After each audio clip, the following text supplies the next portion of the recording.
Hey y'all. I'm doing another epic video. Epic. Today we're going to talk about Edgar Allan Poe. Not his works this time. Yeah. About him. Mm-hmm. We start out with one of his works, though. It's my favorite poem. Here. The one we already read? Hmm? The one we already read? No. I'm saving this one just for today. Mm.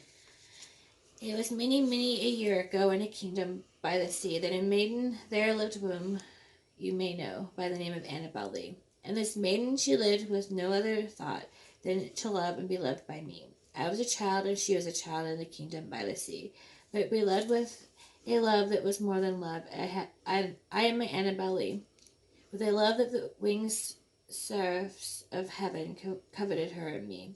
And this was the reason that long ago in this kingdom by the sea, a wind blew out of a cloud, chilling my beautiful Annabel Lee, so that a high-born kingsman came and bore her away from me, to shut her up in a sepulchre in this kingdom by the sea. The angels, not half so happy in heaven, went in being her and me. Yes, that was the reason, as all men know in the kingdom by the sea, that the wind came out of the cloud by night, chilling and killing Annabel Lee.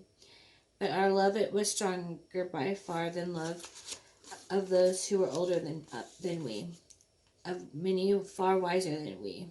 And neither the angels in heaven above nor the demons down under the sea can ever decipher my soul from the soul of the beautiful Annabel Lee. For the moon never beams without bringing me dreams of the beautiful Annabel Lee, and the stars never rise but I feel the bright eyes of the beautiful Annabel Lee. And so all the night tide I lie down by the side of my darling, my life, and my bride in her sepulchre there by the sea, in her tomb by the sounding sea. Whoa. That was This is how tragic his life was. something. Some of these are, you guys. I'm trying to get it. Use the pipe. What? You guys. Oh, I'm not circled. Okay. As you can tell by the title, we are doing Edgar Allan Poe. That's... I wrote this in a while ago. So that was one of my favorite poems. What was yours? Like I said, I wrote this one a while ago. I've revamped since. Edgar Allan Poe was born in Boston on January 19th, 1809. He's an old soul. The second Dead child soul. of English-born actress Elizabeth Arnold Hopkins Poe and actor David Poe Jr. He had an elder brother, William Henry Leonard Poe, and a younger sister, Rosalie Poe. Rosalie Poe. It's such a weird name, right? Like it doesn't fit. Rosalie Poe. Their grandfather, David Poe Sr., had immigrated from County Cavan, Ireland, around 1750. Edgar may have been named after a character in William Shakespeare's King Lear, which the couple were performing in 1809. Ooh. His father abandoned the family in 1810, and his mother died a year later from consumption, which is TB, tuberculosis, pulmonary tuberculosis. Basically water in the lungs. No, TB is totally different. Consumption is water in the lungs. Tuberculosis, though, is different than water in the lungs. That's pneumonia. Okay, but if she died of consumption, then she died of water in her lungs. Consumption is an old word, TB. I'm going to have to look that up. Poe was then taken into the home of John Allen, a successful merchant in Richmond, Virginia, who dealt in a variety of goods, including tobacco, cloth, wheat, tombstones, and slaves. So that's the way to do it, is just get him whole big broad of things. Oh! The Allens served as a foster family and gave him the name Edgar Allan Poe, though they never formally adopted him.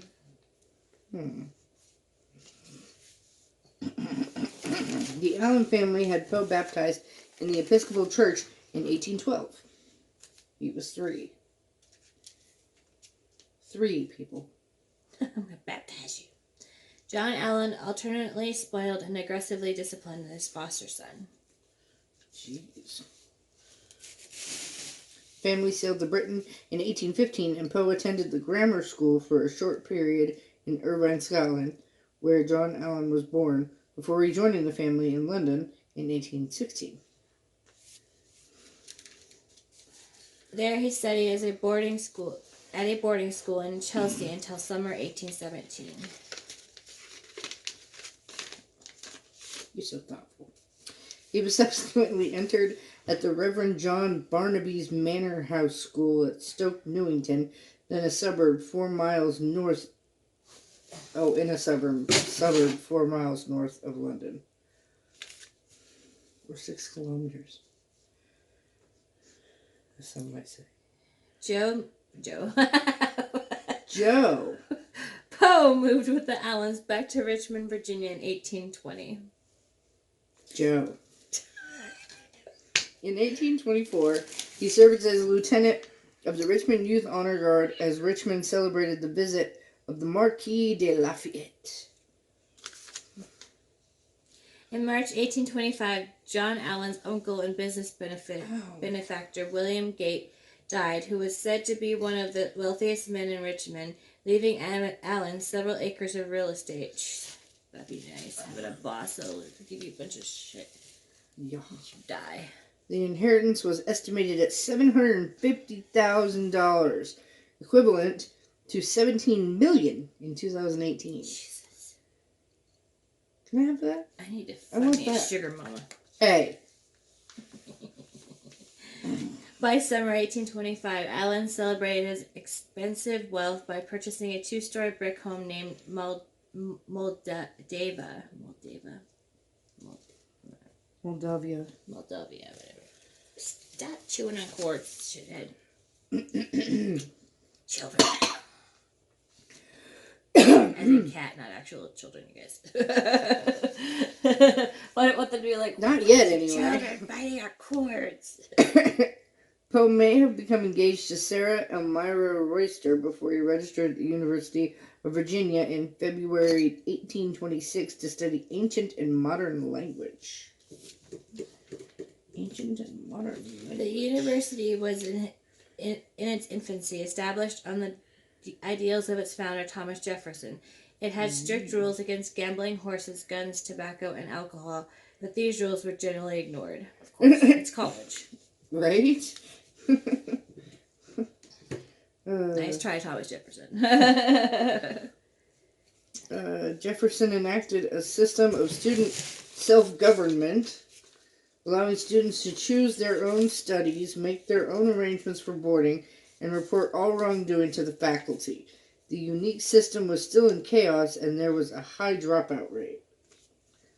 During this time there, Poe lost touch with Roster and also became estranged from his foster father over gambling debts. Well, don't gamble then. Great. He claimed that Allen had not given him sufficient money to register for classes, purchase texts, and procure and furnish a dormitory. Allen did send additional money and clothes, but Poe's debt increased. He's gambling. He gave up on the university after a year, but did not feel welcome returning to Richmond, especially when he learned that his sweetheart Royster had married Alexander Shelton. Good for procrastinating. If you like it, then you should have put a ring on it. He did put a ring on it, but apparently that didn't matter. He traveled to Boston in April 1827, sustaining himself with odd jobs as a clerk and newspaper writer, and he started using pseudonym Henry Lorenette during this period. Lorenette. Further down. Right there.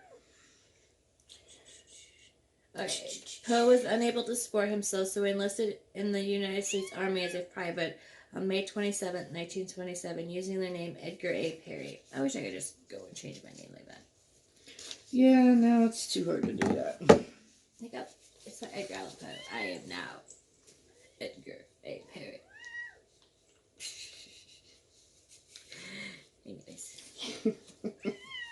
He claimed that he was 22 years old, even though he was 18.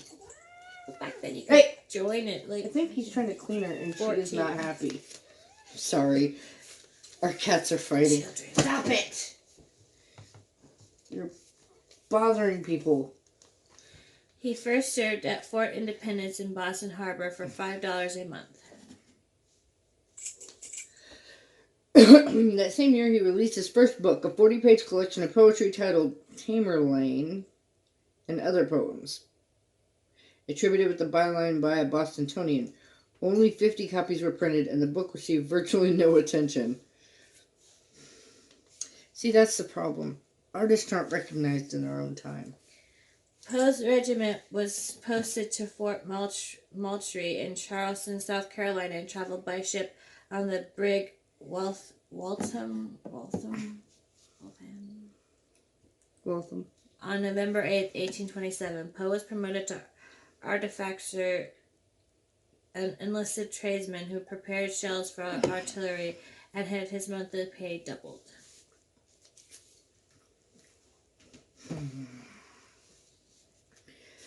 He served for 2 years and attained the rank of sergeant major for artillery, the highest rank that a non-commissioned officer could achieve. He then sought to end his 5-year enlistment early. He revealed his real name and his circumstances to his commanding officer, Lieutenant Howard. Howard would only allow Poe to be discharged if he reconciled with John Allen and wrote a letter to Allen, who was unsympathetic. Wow. Reconcile with your foster father and I'll let you out of the military. Yeah. Wish it was that easy now. People would try harder. Several months passed and pleas to Allen were ignored. Allen may not have written to Poe even to make him aware of his foster mother's illness. That's messed That's up. fucked up. Seriously, that's like your parents. Frances Allen died on February 20th, 1829.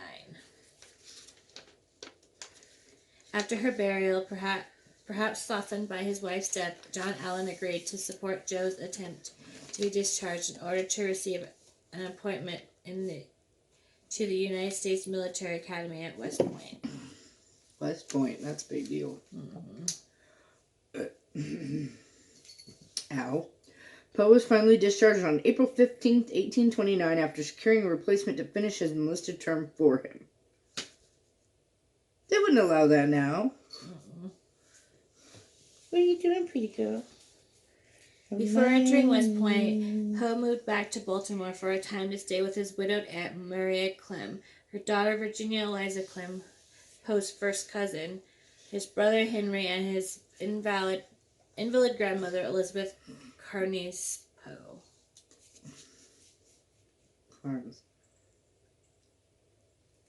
Meanwhile, Poe published his second book, Al-Araf, Tamerlane and Minor Poems in Baltimore, in 1829. Okay. Weirdness. Poe traveled to West Point and matriculated as a cadet on January 4th, 1830. July 1st, 1830. Wow. I can't read. Okay. In October of 1830, John Allen married his second wife, Louisa Patterson. The marriage and bitter quarrels with Poe over the children born to Allen out of affairs led to the foster father finally disowning Poe. That's messed up. All because I didn't have you well with you. It doesn't make any sense. Poe decided to leave West Point by purposely getting court-martialed. Oh, that's not good. Why would you do that, Poe? No chewing on cords. On February 8th, 1831, he was tried for gross neglect of duty and disobedience of orders for refusing to attend formations, classes, or church. I wouldn't want to go to church either. Don't get me in a church, because I might need an exorcism. Wow. Poe tactically pleaded not guilty to induced dismissal, knowing that he would be found guilty. He left for New York in February 1831 and released a third volume of poems simply titled Poems. How original. Right? Nothing against you, Edgar. I love you dearly, but poems. The book was financed with help from his fellow cadets at West Point, many of whom donated 75 cents to the cause, raising a total of $170. They may have been expecting verses similar to the satirical ones that Poe had been writing about commanding officers. Ooh.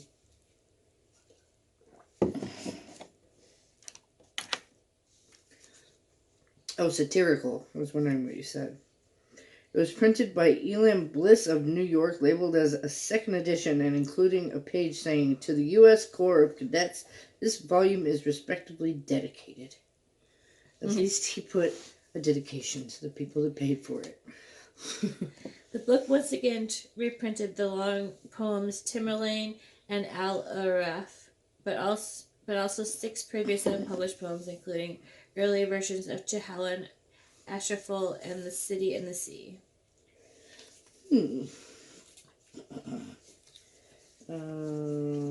He returned to Baltimore to his aunt, brother, and cousin in March 1831. His elder brother Henry had been in ill health, in part due to problems with alcoholism, and he died on August 1st, 1831. Stop chewing on everything, Katie. She must be teething or something. I don't know. She's chewing on everything. All the straps to the backpacks and bags, all the cords, everything. I keep having to keep her off of our phone cords, too. She's a little shithead. Top. Mm-hmm. After his brother's death, Poe began more earnest attempts to start his career as a writer, but he chose a different time in American publishing to do so. A difficult time in American publishing to do so. But he was one of the first Americans to live by writing alone and was hampered by the lack of an international copyright law. So people could steal his shit. That's awful. Somebody stole one of my poems in the 8th grade. I was really mad. They used it in an assignment and tried to say that it was anonymous. I'm like, no, I wrote that, and the teacher didn't believe me. How did you get a hold of it? They stole my notebook. Duh. You just ripped the page out. Took the one home. I was pissed. American publishers often produced unauthorized copies of British works rather than paying for new work by Americans. The industry was also particularly hurt by the Panic of 1837. There was a booming growth in American periodicals around the time, fueled in part by new technology, but many did not last beyond a few issues. What the hell is she doing? Terrorizing the world. Publisher. She keeps calling her the little terrorist. Publishers often refused to pay their writers or paid them much later than they promised, and Poe repeatedly resorted to humiliating pleas for money and other assistance. See, if you do something, you should get paid for it. End of story. After his early attempts at poetry, Poe had turned his attention to prose. He placed a few stories with a Philadelphia publication and began to work on his only drama, Politician. Let me see. I don't know. Polition is all I can think. There's no other way to say it as far as I know. The Baltimore Saturday Visitor awarded him a prize in October of 1833 for his short story, M.S. Found in a Bottle. The story brought him to the attention of John P. Kennedy, a Baltimorean of considerable means. He helped Poe place some of his stories and introduced him to Thomas W. White, editor of the Southern Literary Messenger in Richmond, Virginia. Poe became assistant editor of the periodical in August 1835, but White discharged him within a few weeks for being drunk on the job. Get your shit together, Poe. Finally gets a legitimate job and F's it up. What the heck?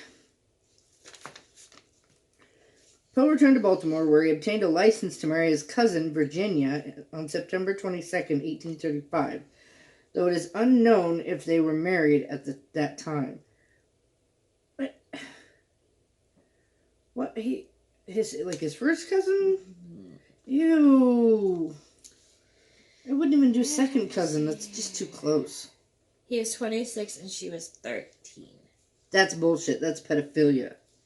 It happened a lot back then. We'll be reading a lot about people that were that way. That's ridiculous. Just wait till they get into like Alice in Wonderland and all those weird people. He was reinstated by White after promising good behavior, and he went back to Richmond with Virginia and her mother. His aunt. His aunt. He is remained his at the mother-in-law. Messenger until January 1837. During this period, Poe claimed that its circulation increased from 700 to 3,500. He published several poems, book reviews, critiques, and stories in the paper. On May 16, 1836, he and Virginia held a Presbyterian wedding ceremony at the Richmond boarding house, with a witness falsely attesting Clem's age as 21. I don't know why I circled that one. So they lied that she was old enough to get married so that they could get married. Which they did back then a lot. That's still ridiculous. The narrative of Arthur Gordon Pym of Nantucket was published and widely reviewed in 1838. Let's see, now you've screwed it up. Oh well. In the summer of 1839, Poe became assistant editor of Burton's Gentleman's Magazine. Ooh, Gentleman's Magazine. That's porn for all you weirdos out there, okay? Mm-hmm. He published numerous articles, Penthouse. stories, and reviews, enhancing his reputation as a trenchant critic, which he had established in the Southern Literary Messenger. Stop whispering to the camera about your porn. I didn't. I said it's probably like Penthouse. You know, I'm just giving you shit. Keep reading. God. Also in 1839, the collection Tales of Grostic and Arbusky was published in 2 volumes, though he made little money from it and received mixed reviews. Jeez. I like the sound of Grostic. I might have to check this one out. Uh-oh. I have all of his books. I have a book. Of Uh-oh. all his stuff anyway.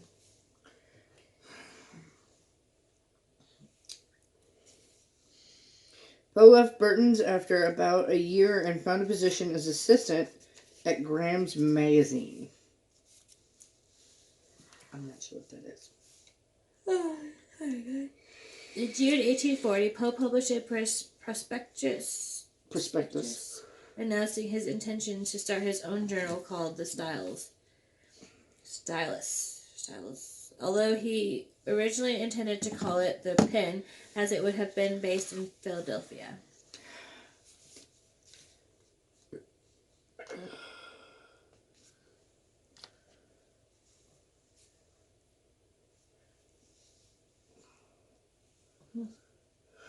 Okay.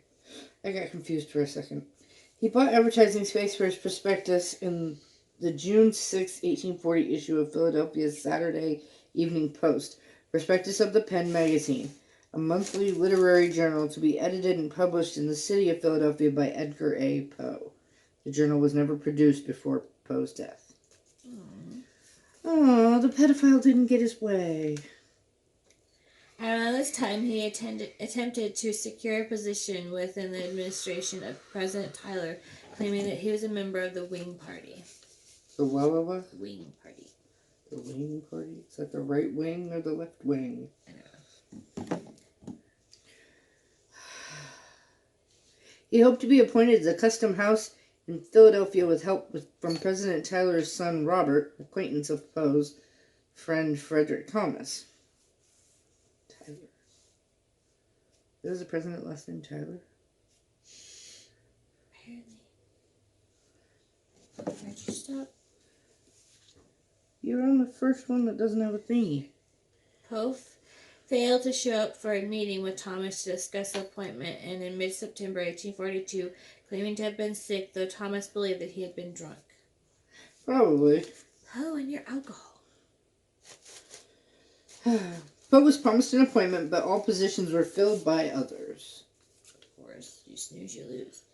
One evening in January 1842, Virginia showed the first signs of consumption, now known as tuberculosis, while singing and playing the piano, which Poe described as breaking a blood vessel in her throat. Ooh. That's not She good. probably coughed up blood or something. Mm-hmm.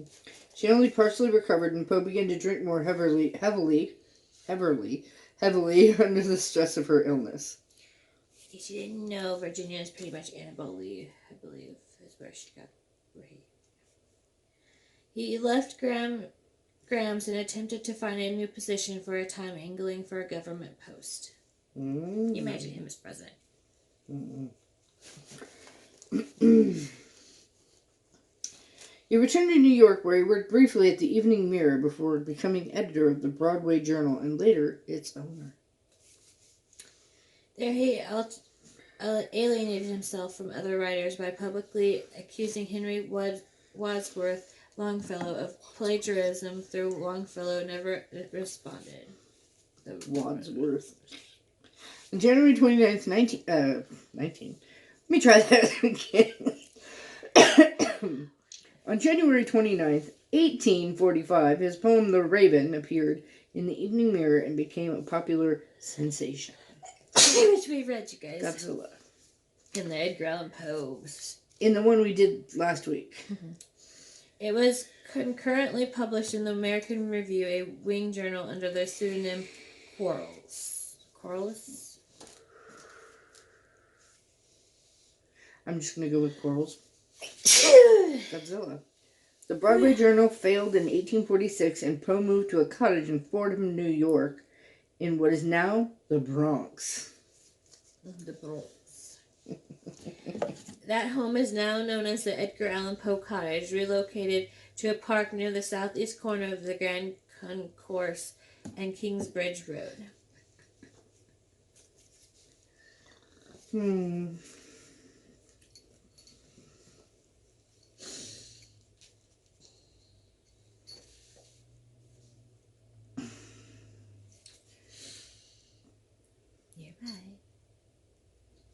Right. I thought I was reading the ones that were circled. Remember, I messed it up. No, because I started with that one. You read that one? Oh, yeah. I read that one. No, you read that one. Why did you read that one? You didn't read that one. You read that one. Well, we'll read it. Okay. It made Poe a household name almost instantly, though he was paid only $9 for its publication. Talk about the Raven, because little one here skipped one. Okay, so you're reading the circles now? I guess so. And I'm here? Yes. Wait. Oh, no, I read that one. I'm here. Huh. Kingsbridge Road. Nearby, he befriended the Jesuits at St. John's College, now Fordham University. Virginia died at the cottage on January 30th, 1847. Hold it for me. Poor Poe. Biographers and critics often suggested that Poe's frequent theme of the death of a beautiful woman stems from the repeated loss of women throughout his life, including his wife. Slash cousin. Annabelle Lee was his... Slash child. Was the one for his life, I'm pretty sure. Poe was increasingly unstable after his wife's death. He attempted to court poet Sarah Helen Whitman, who lived in Providence, Rhode Island.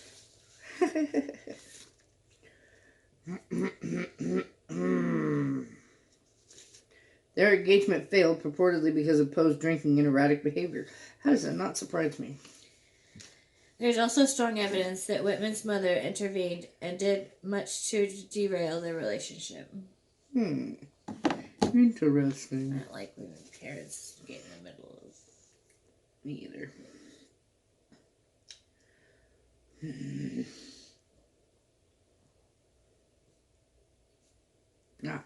Poe then returned to Richmond and resumed a relationship with his childhood sweetheart, Sarah Elmira Royster.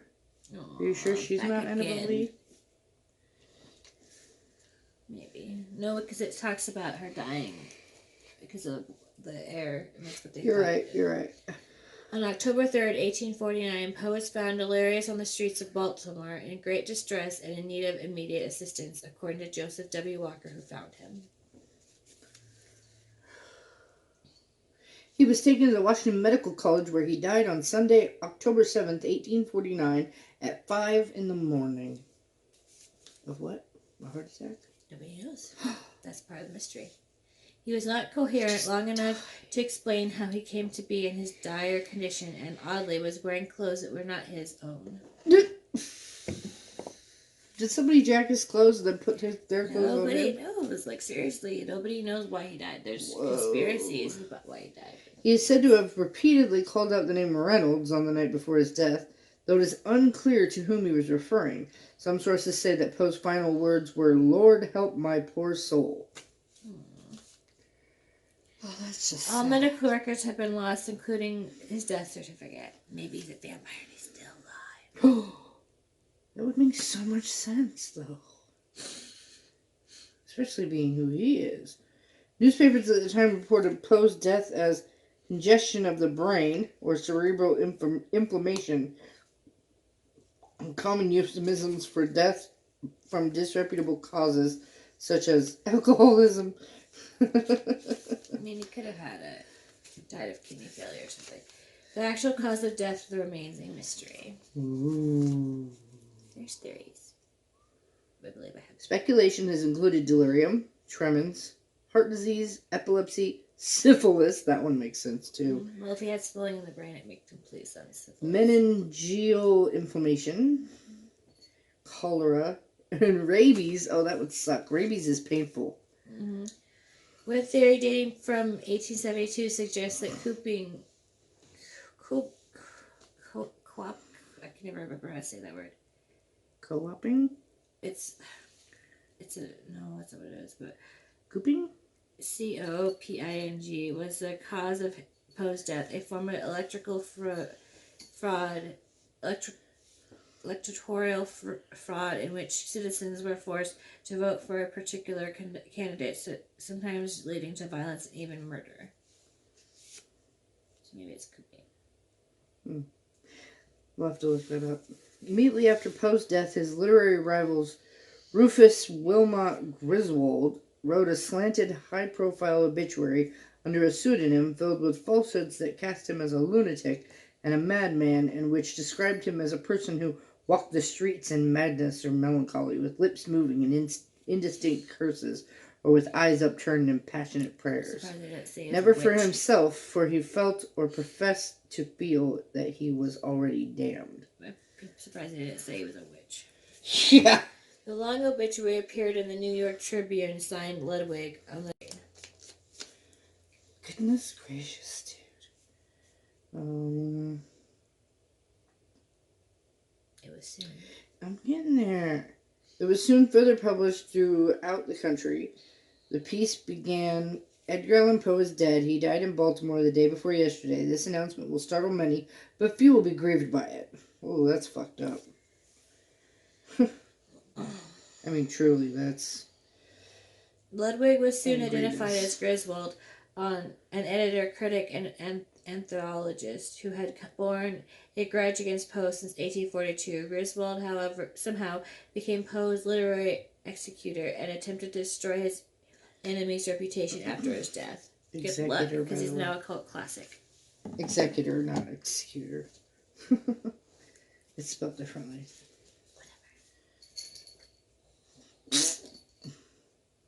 Griswold wrote a biographical article of Poe called Memoir of the Author, which he included in an 1850 volume of the collected works. Why can't I talk all of a sudden? There he depicted Poe as a deprived, drunken, drug-addled madman and included Poe's letters as evidence. What a jerk. Many of his claims were either lies or distorted half-truths. For example, it is seriously disputed that Poe really was a drug addict. No, I believe he was an alcoholic. I don't really think he did drugs. But people did a lot of opium and stuff like that, and pot and morphine. Well, I'm just saying, like, once in a while is different than the alcoholic thing. Well, back then, too, morphine and that type of stuff was regular medicine, so. Yeah. Griswold's book was denounced by those who knew Poe well, but it became a popular accepted biographical source.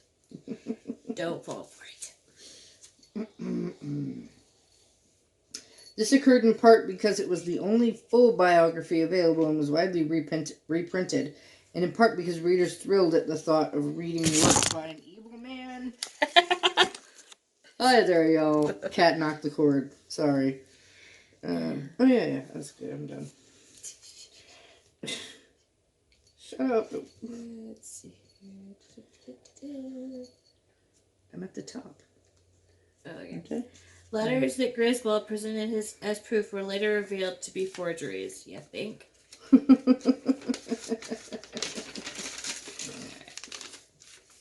Oh, the pages bent down a little right there. After Poe's death, Griswold convinced Poe's mother-in-law to sign away the rights to his work. Griswold went on to publish the collected works attached with his own fabricated biography of Poe that invented stories of his drunkenness, immorality, and instability. Well, the drunkenness and the immorality, I believe, because he married his cousin. That's all I have for Fake Dun dun dun!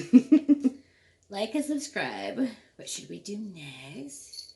What do you think killed him? I think it was either syphilis or rabies. I think it was syphilis. Back then, syphilis was kind of rampant. If you slept with anybody that you didn't know their sexual history, which was hard to do back then. Which, if you knew in the medical experiments, the government pretty much spread syphilis. That too. Around that time, too. Yeah. Those poor slaves and stuff. They wanted to see what giving happened. It to them and let's see what happens. But yeah, just how do they react to this? Check out the medical experiment video because there's a lot of fucked up things. I thought we already did one. I did. That's what I said. We should check out that. Oh yeah, check it out. And then we did one of the Donner Party. It was gross. Donner Party is really long, but it's very interesting. That was pretty gross too. It was good, just gross. Anyways, we're gonna record one more video and then eat some dinner. So, thank you guys. Have a good day.